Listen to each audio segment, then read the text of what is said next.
প্রশ্নের উত্তর পেয়ে গেছি আমি। এই বাড়িতে সূর্যপ্রতাপ সিং মিথ্যেবাদীদের দাঁড়িয়ে থাকা তো দূরের কথা, শ্বাস প্রশ্বাস নেওয়ারও অনুমতি দেয় না। এবার আপনারা যেতে পারেন।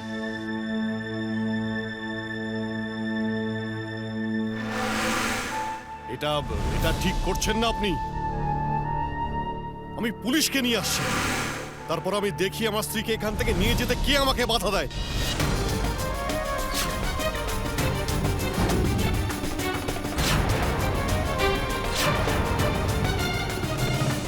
তুই কি ডাকছিস পুলিশকে? আমি ডাকছি পুলিশকে। আসুন ঠাকুর মশাই।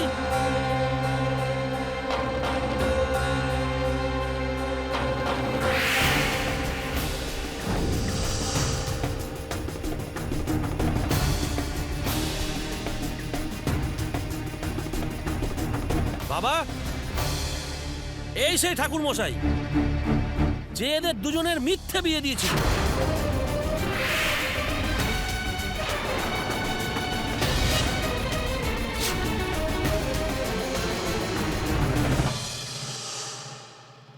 আমাকে ক্ষমা করে দিন ঠাকুর সাহেব, আমার বড় ভুল হয়ে গেছে।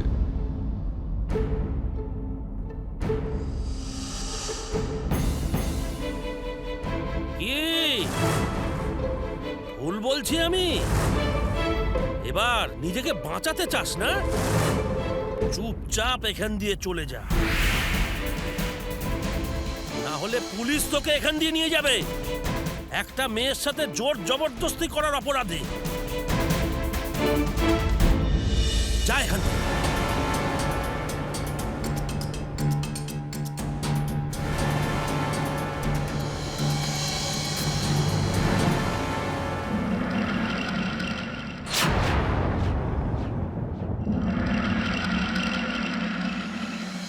কার্তিক,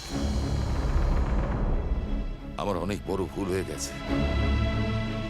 আমি শুধু সেটুকুই দেখেছি আর সেটুকুই শুনেছি যেটা আমাকে দেখানো হয়েছে। মিথ্যে বিবাহের এই সম্পর্ককে সত্যি সত্যি ভেবে সেটার উপর অধিকার বসাতে এসেছিল প্রভু। ঠিক আছে, ও তো এই সম্পর্কের উপর অধিকার ফলাতে পারেনি, কিন্তু দাদুর সম্পর্কের অধিকারের ভিত্তিতে আমি আজ এই কথাটা বলতে চাই যে সুমন এখান থেকে কোথাও যাবে না।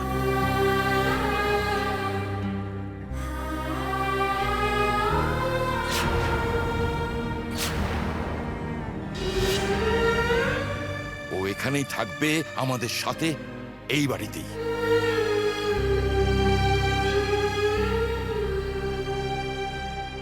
কাঞ্চন, সুমনকে তোমার সাথে নিয়ে যাও।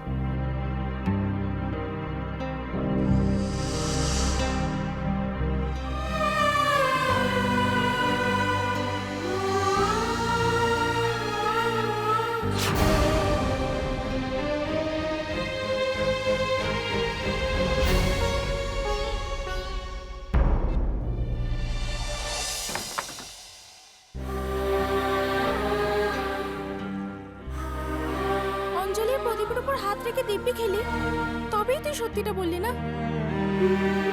কত কষ্ট হয়েছে হয়তো। কি মাটি দিয়ে তৈরি তুই, সব ব্যথা সহ্য করবি কিন্তু উফ পর্যন্ত করবি না। আমি তোকে কত জিজ্ঞাসা করলাম যে তুই প্রভু কাকার সাথে মিথ্যা বিয়ে কেন করেছিস, কিন্তু আমি উত্তরে পেলাম শুধু তোর নীরবতা। অন্যের খুশি আর সুখের জন্য তুই নিজের খুশিকে তো গুরুত্বই দিস না। তুই এত ভালো কেন সুমন? ছাড়, তুই বস, আমি তোর জন্য ওষুধ নিয়ে আসি।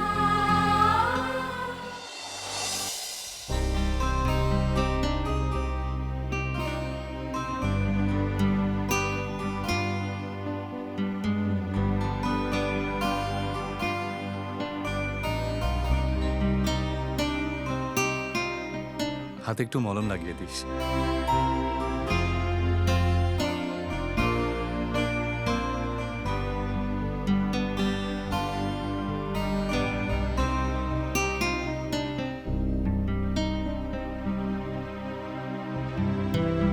বসে পড়।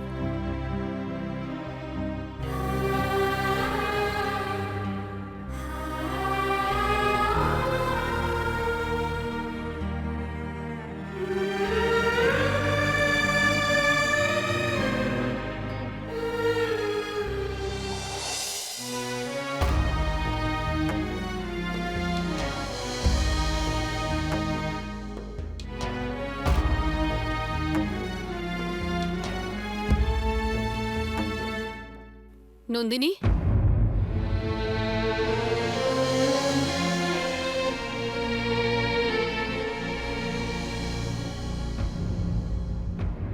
তুমি যেও না মা।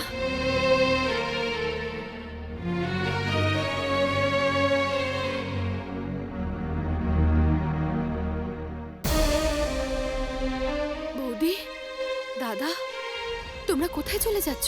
নিজের বাড়ি ফিরে যাচ্ছে দিদি। বেচারি নন্দিনী তো এই বাড়িটাকে নিজেরই ভেবেছিল, কিন্তু এই বাড়ির লোকজন ওকে আপন ভাবলই না। যদি জানতাম এরকম হবে তাহলে আমরা আগেই চলে যেতাম, অন্তত এই অপমান তো সহ্য করতে হতো না। বৌদি, এভাবে বলো না বৌদি। যা হয়েছে তার জন্য আমি ক্ষমা চাইছি।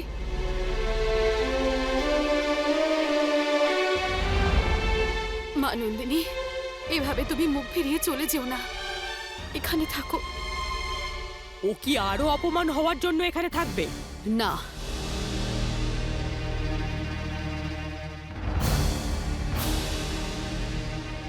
এই বাড়ির বৌমা হওয়ার জন্য।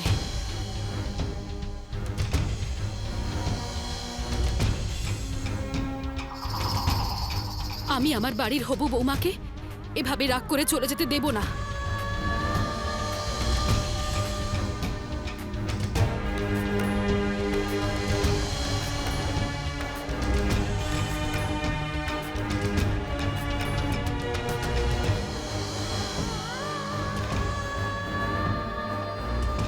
আমি কথা দিচ্ছি নন্দিনী, যদি কেউ আমার বৌমা হয় তাহলে সেটা শুধু তুমি। যদি কার্তিকের বিয়ে দিতেই হয় তাহলে শুধু তোমার সাথেই দেব। এটা একজন মা কথা দিচ্ছে। আমি তোমার শাশুড়ি হব। আমাকে বিশ্বাস করো তো মা।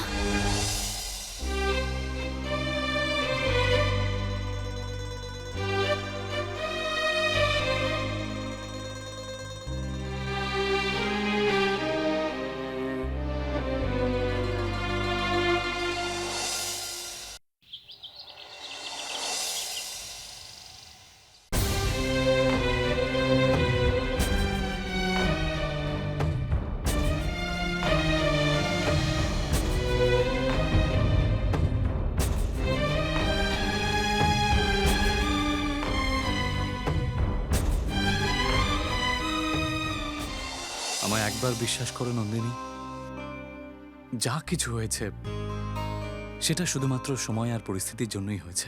আমি কোনোভাবেই তোমাকে কষ্ট দেওয়ার জন্য এসব করিনি।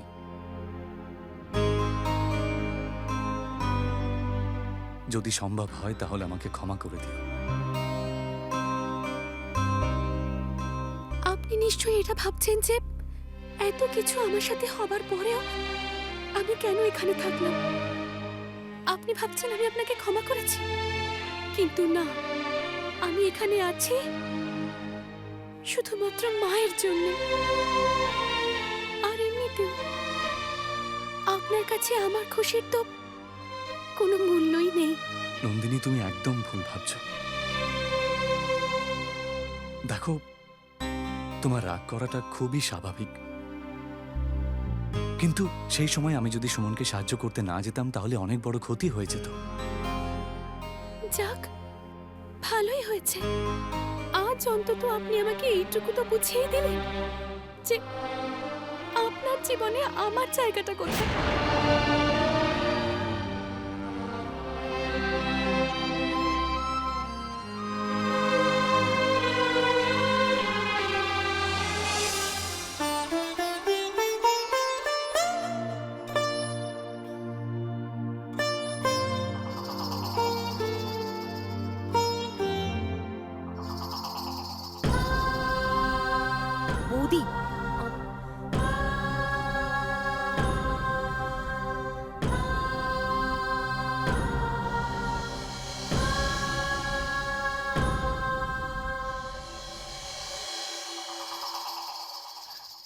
বেচারি নন্দিনী, আমার তো খুব কষ্ট হয় ওর জন্য। দেখুন না বৌদি, বুঝতেই পারছি না সুমনেরও কিরকম সম্পর্ক এই বাড়ির সাথে। যখনই ওর পা এই বাড়িতে পড়ে তখনই এই বাড়ির সমস্ত আনন্দ যেন উধাও হয়ে যায়। দেখুন না কি সুন্দরভাবে বিয়ে হচ্ছিল কার্তিক আর নন্দিনীর, আর তার মাঝে চলে এলো সুমনের দুঃখ। এখন বৌদি বিয়েটা হলো না তো হলো না, কিন্তু সব থেকে বড় বিপদ হলো বাবা পর্যন্ত বলে ফেললেন আজ থেকে সুমন এই বাড়িতে থাকবে। একটু ভাবুন না, একই বাড়িতে একই ছাদের নিচে কার্তিক, সুমন আর নন্দিনী একসাথে থাকতে পারবে তো? বৌদি, আমার তো মনে হয় সুমনকে এই বাড়িতে থাকতে দিয়ে খাল কেটে কুমির ডাকছি না তো আমরা?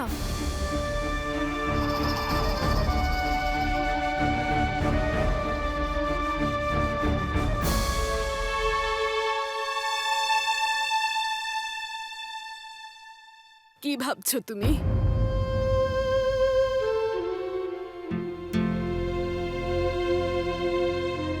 সেটাই যেটা আমি কোনোদিন ভাবতেও পারিনি।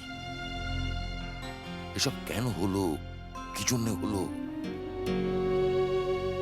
কিছু মাথায় ঢুকছে না। যদি আমি কিছু না বুঝে সুমনকে প্রভুদলের সঙ্গে পাঠিয়ে দিতাম, তাহলে কত বড় অন্যায় হয়ে যেত। তুমি থাকতে এই বাড়ির ছাদের তলায় কারোর সাথে অন্যায় কি করে হতে পারে? অন্যায় তো হচ্ছে।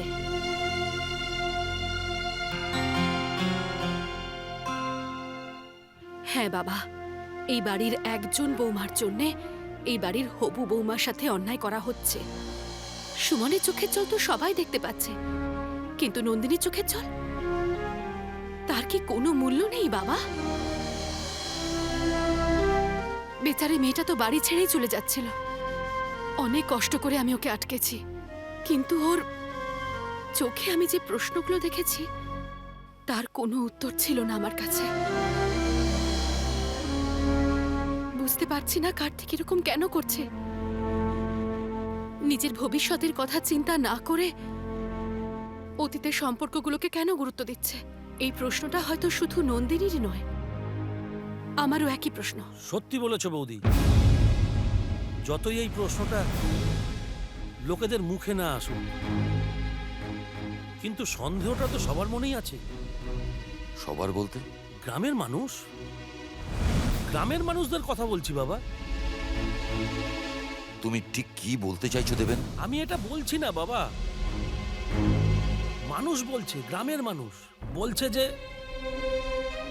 কার্তিক আর সুমনের মধ্যে কি এমন সম্পর্ক, দুজনের সম্পর্কের ওপর আঙুল তুলছে লোকে। আমার তো ভয় করছে বাবা,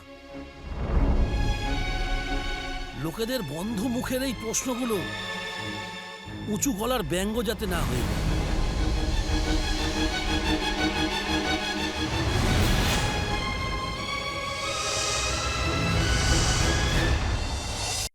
এসব তুমি কি বলছো দাদু ভাই? বলছি না, জিজ্ঞেস করছি, তুমি সুমনকে এই বাড়িতে কেন নিয়ে এসেছিলে? কিন্তু তুমি এরকম প্রশ্ন কেন করছো? প্রশ্নের জবাব প্রশ্ন করে দিও না কার্তিক। আমি কেবল এইটুকু জিজ্ঞেস করছি, শুধু সুমনের দুঃখ দেখে তুমি এতটা বিচলিত কেন হয়ে গেলে যে তুমি বিয়ের মণ্ডপ ছেড়ে চলে গেলে? কাউকে জানানোর প্রয়োজন মনে করলে না? সুমনের ওপর তোমার এত আন্তরিকতার কারণটা কি? কারণ এটাই দাদু ভাই, সুমন আমার স্বর্গবাসী ভাইয়ের বিধবা। নিয়তি ওর থেকে স্বামীকে কেড়ে নিয়েছে, কিন্তু এই বাড়ির বউ হওয়ার অধিকারকে নয়। আর কাউকে আমি ওর কাছ থেকে ওর অধিকারটা কেড়ে নিতে দেব না।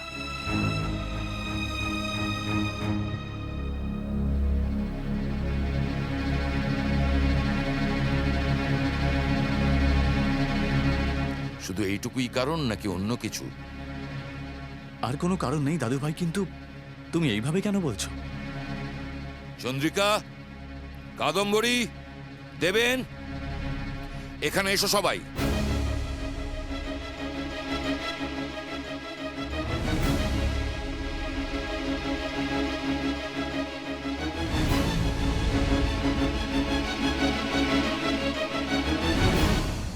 কি হয়েছে হয়েছে। তুমি আমাদের সবাইকে এখানে কেন ডেকেছো? আমার একটা সিদ্ধান্ত শোনানোর জন্য। যখন থেকে সুমন এই বাড়িতে এসেছে, এই বাড়ির অনেক সদস্যদের মনে নানা ধরনের প্রশ্ন তৈরি হয়েছে।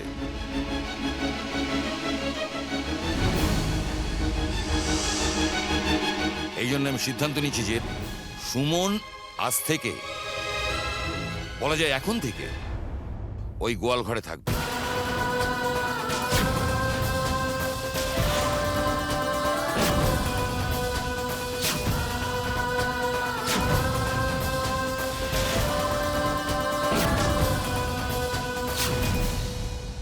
সুমন আর কার্তিক কোনোদিন একে অপরের সঙ্গে দেখা করবে না, আর কোনোদিন একে অপরের সঙ্গে কোনো রকম কথা বলবে না। আর যদি কখনো এদের দুজনের মধ্যে কোনো একজনও যদি আমার এই সিদ্ধান্তের বিপরীতে যাওয়ার চেষ্টা করে, তাহলে আমি এদের দুজনের সাথে আমি চিরদিনের জন্য আমার সমস্ত সম্পর্ক ছিন্ন করব। আমি ভুলে যাব যে কার্তিক নামে আমার কোনোদিন কোনো নাতি ছিল, আর সুমন নামে এই বাড়িতে আমার কোনো বৌমা ছিল।